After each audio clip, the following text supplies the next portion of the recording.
Hello everyone, welcome back to Tutorial Millennial channel. In this video, I'm going to show you how to add color fringe on CapCut apps. Let's get started. First, open your CapCut, click new project and add the video that you want to edit. And then after this, you can click on the effect at the bottom. And then click body effect.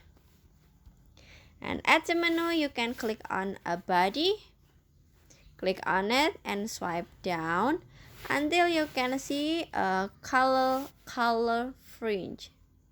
This one.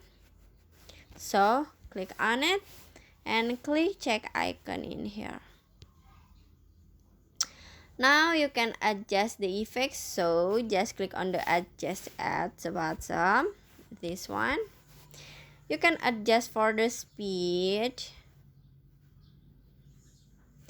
for the intensity, and then for the filter.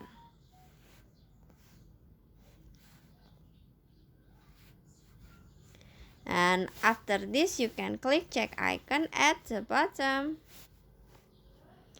Set the effect until the end of the video. And finish. So that's how to add color fringe on CapCut apps. I hope you found this video to be helpful. If you enjoyed the content, please consider like, comment, and subscribe down below. Happy editing guys. Bye bye.